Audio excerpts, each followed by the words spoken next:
Afternoon, I'm Chief Rick Adams, the Oklahoma Highway Patrol. I'm going to try to go through some details here.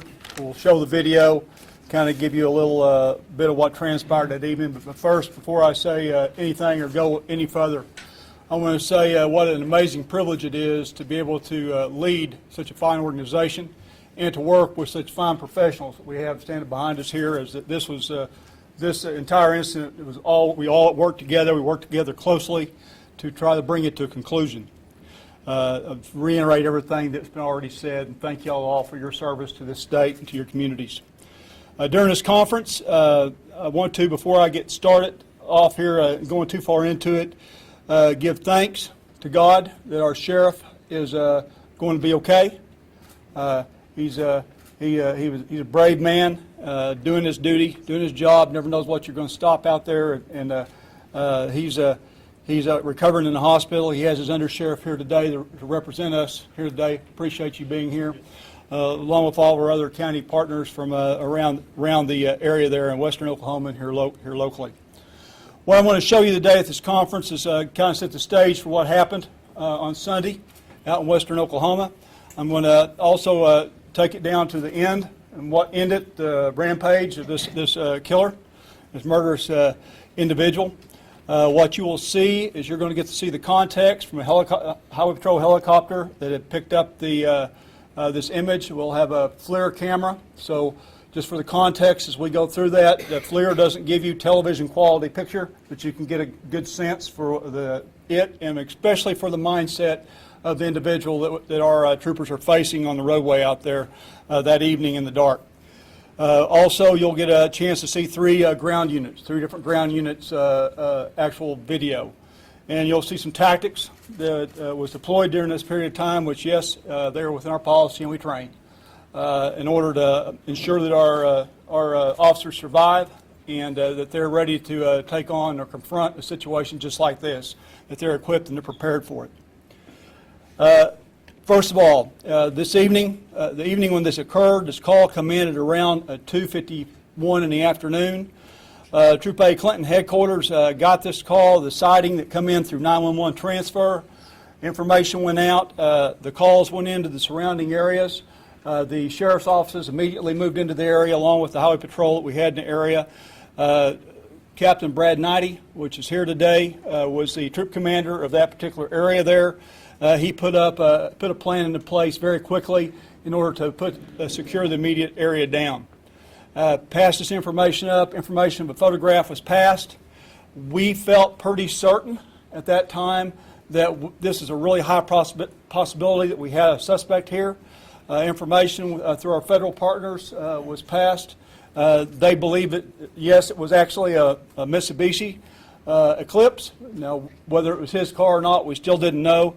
The OSBI, once we got to the scene, was working on trying to identify 100% sure with DNA that this is the fellow at the scene, but we all felt very confident that it was him that we had in the area. The troop commanders from Troop I, Troop J, Troop H, Troop M, those are geographic troops from the Highway Patrol, all put up what we call a Signal 1 plan fairly quickly into place. Basically, we're not putting up necessarily roadblocks. We are putting people at staged areas all over the area to keep an eye on what's going on and to monitor what's coming to and from down the roadway. So we've got a good knowledge if we got something transpire, if we got people close. The other troop commanders that responded to the area, the three troop commanders that were locally, worked seamlessly together. Captain Brad Knighty was the actual troop commander. Captain Stan Walker, which is the troop commander out of Troop I, which bordered the area here, and Trooper Bradley Shepard out of Troop J. All three stood the command post up quickly and began the operations there at the time. I made personal phone calls to all the sheriffs that are involved here and visit with the ones I couldn't get a hold of at the scene at the command post. We made some determinations that we felt like we needed to get information out quickly because of this being a dangerous person, though we weren't 100% sure. I believe some of y'all heard us in our comments that this was the strongest lead we had to this point. And short of a DNA match, we felt like we had him in the area and there was no evidence that he had left. So at that point in time, all of us conferring together, we decided it was a place to plant our flag and to dig in. We were going to be here until we found him, or we found evidence that he had left.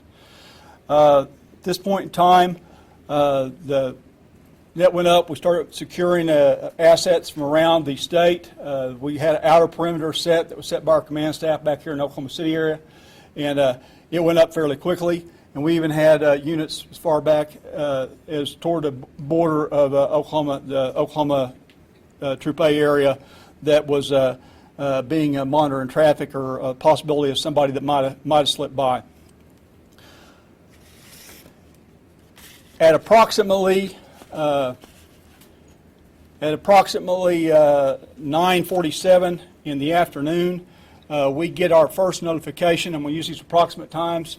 We get our first notification that the sheriff has actually come across the suspect. We believe he is the suspect. He is, at this point in time, probably because of the pressure that the entire law enforcement community is putting on there in the area. He has left, and he is now looking for a vehicle, something to get out of, and he gets into a different vehicle, into a pickup truck that's pulling the chain, and as the commissioner spoke earlier, it kind of tells you what happened and why he originally was stopped.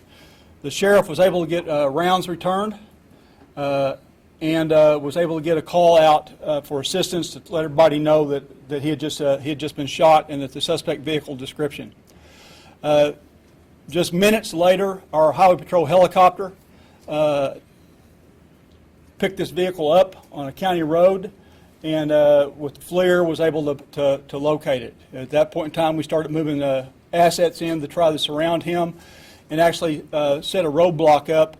A roadblock was actually put into place just minutes before.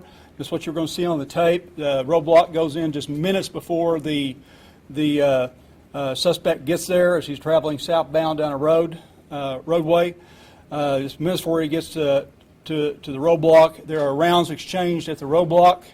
As he goes through, make a point here, we know that this is a dangerous individual.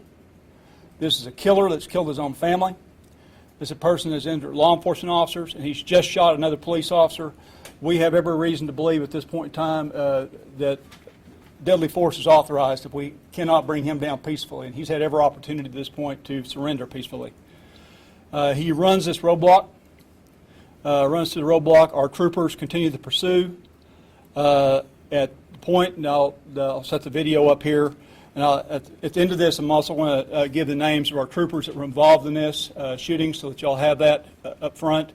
Because these young men did an extraordinary job and were extremely gallant and brave, literally running toward the fire, and not letting anything off this guy as this is going on.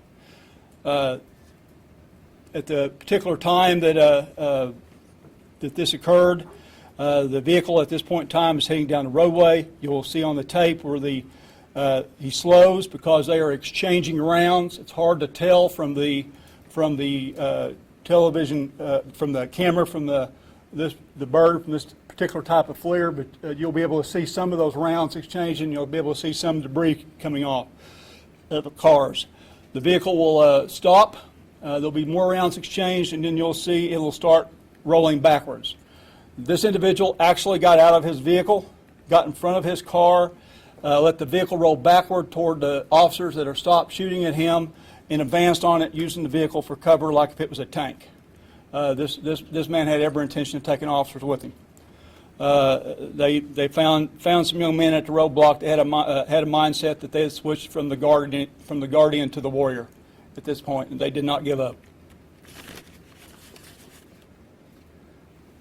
You'll also see in this picture, you'll have information where you'll see the other video camera footage from the other officers that are responding. We'll just give you context.